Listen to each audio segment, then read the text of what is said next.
Every year there's a movie that I'm hyped to go see. The movie this year is Hereditary. Hereditary is coming off a lot of buzz and a lot of hype, which can be a scary thing even for a horror movie. This movie is being compared to The Exorcist and Rosemary's Baby, two very iconic movies. This movie, it is an experience to behold, especially in a cinema full of people.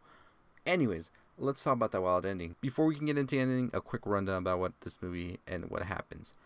The movie basically deals and is centered around this grandmother's death. Her family now one of these kids is Charlie, who was grandma's favorite, even breastfeeding her at a point. Yeah, this family is a little off. Now Charlie is sort of disturbed and sort of keeps to herself, and she is a little weird, I guess you could say at points.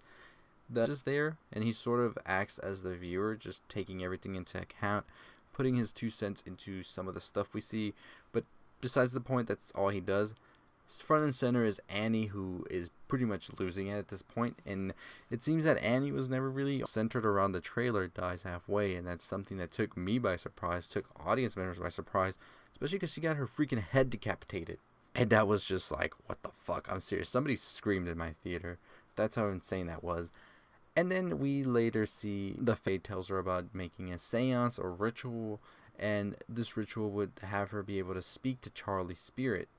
She did this with her dead grandson, and happening at school, from seeing the shimmering light that Charlie was also seeing right before her death, to being possessed, and even seeing Joanne at a point, before he ultimately ends up hurting himself by slamming his head on a desk. While all this is happening, Annie is uncovering the truth about what exactly is going on. Mother's body is now in her attic, and it's decapitated, and it's pretty much rotting at this point. As soon as Steven gets home after picking up Peter, she shows him, and he's like, what the fuck? Why didn't you call the police? He starts to suspect that maybe Annie's behind all of it. Why would I do that? And she's like, this is it, trust me, but after you do so, I'm gonna burn. That's why I can't do it myself. He's like, this is crazy. He doesn't want any part of it. So she's just like, I'm going to do it myself then. She throws it in, and then he burns alive and dies. Peter awakens after all of this is going on.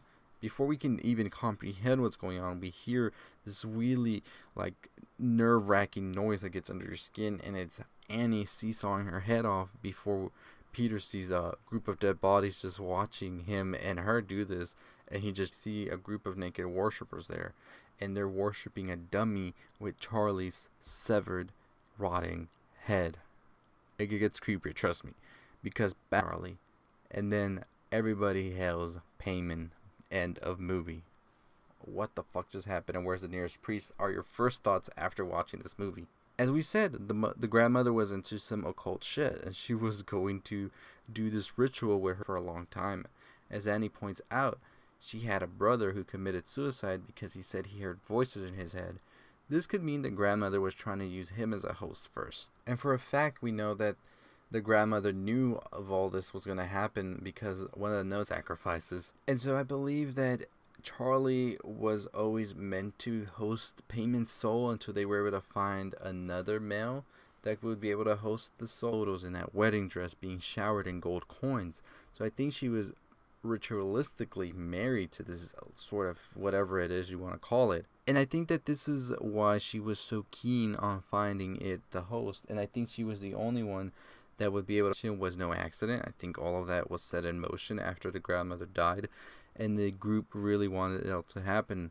And I think this is a reason we also see that Joanne had pictures of Peter in her table in a sort of ritualistic manner as well, because as to them calling both Charlie and Payman by the same name, and I think that has to do with both of the souls being one. I think at this point it's just become one, because I think throughout the whole movie Charlie and Payman were the same like person, and as we know, Payman is a collector of heads, so they needed to have those decapitations happen, and Peter ultimately did die, and his body was there for the taking, and that's it with the movie. It's pretty straightforward, but you really start looking back, malice, but more of trying to save him from whatever this occult group was trying to do.